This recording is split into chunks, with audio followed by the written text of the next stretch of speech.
Bonjour les amis, regardez ce qu'ils ont fait à mon œil. Oui, le monde de la finance veut me faire taire. Le monde de la finance a peur avec ma chaîne et ses 14 abonnés. D'ailleurs, merci à papa, maman, papi, mamie, tonton, tata et Google qui m'a permis de faire 8 comptes différents. Mais ne vous inquiétez pas, nous allons mettre une stratégie en place. Et pour cela, pour vous aider, il faut répondre d'abord à 4 questions simples. Allez, c'est parti. Tu veux investir en bourse, mais tu ne sais pas par où commencer. ETF, actions, croissance, dividendes. Stop. Avant de choisir quoi acheter, il faut d'abord savoir pourquoi tu investis. Quel est ton objectif? Préparer ta retraite, générer un revenu régulier, faire fructifier ton épargne sur 20-30 ans, atteindre l'indépendance financière. Ton objectif, c'est ta boussole. C'est lui qui va déterminer la stratégie à mettre en place. Avec le temps, tout s'en va. Mais pour notre pognon, ça c'est vraiment bon. Le temps, c'est notre allié. La durée pendant laquelle tu vas laisser ton argent en bourse change tout. Alors, si tu as un horizon de temps inférieur à 5 ans, la bourse, c'est pas l'idéal, c'est trop volatile. Oriente-toi vers une autre stratégie. Maintenant, si tu as entre 5 à 10 ans, c'est possible, mais il faut quand même rester prudent.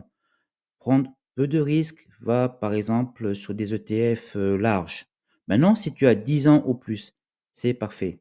C'est la période idéale sur laquelle tu peux viser de la croissance, des dividendes ou bien les deux. Tu as le temps d'absorber les crises. N'oublie pas, la bourse est très volatile, ça monte et ça descend tous les jours. Il faut du temps pour lisser les performances. Nous, on travaille sur le long terme. Plus tu as de temps, plus tu peux viser loin. Quel est ton âge?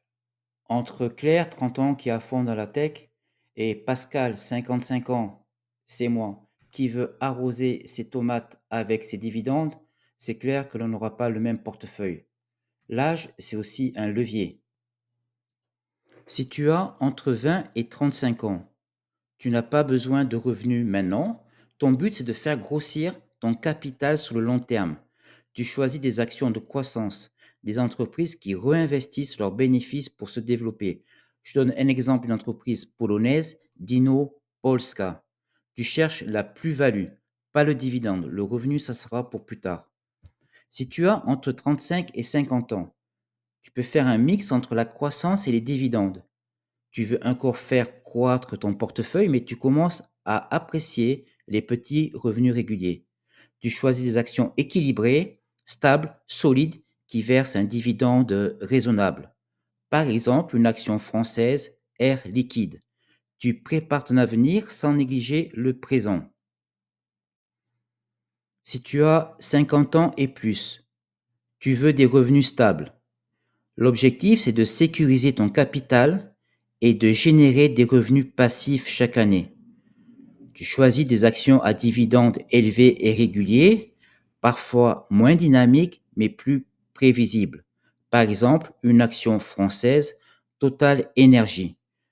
Tu construis ta rente pour mieux vivre de tes actions. Ton âge, c'est ton moteur d'allocation. Plus tu approches de la retraite, plus tu sécurises. Ensuite, pour finaliser ta stratégie, tu dois établir quel est ton capital de départ et ensuite ta fréquence d'investissement. Chaque mois, 2 fois par an, etc. Ce qui compte, c'est pas d'avoir un gros budget, c'est de commencer, de se lancer, d'être régulier. N'oublie pas, quand tu investis à long terme, le temps, c'est ton allié. Il n'est jamais trop tard pour commencer. Voilà, c'est terminé. Je vais enfin pouvoir soigner mon œil. Ce sont les aléas du vrai faux direct. J'espère que ça vous a plu. On va continuer la mini-série Débuter en bourse. J'ai fait une playlist pour cela. Si vous avez aimé ou même pas aimé, likez, commentez, petite cloche. Ça me ferait plaisir pour vous. C'est gratuit. Merci. Au revoir.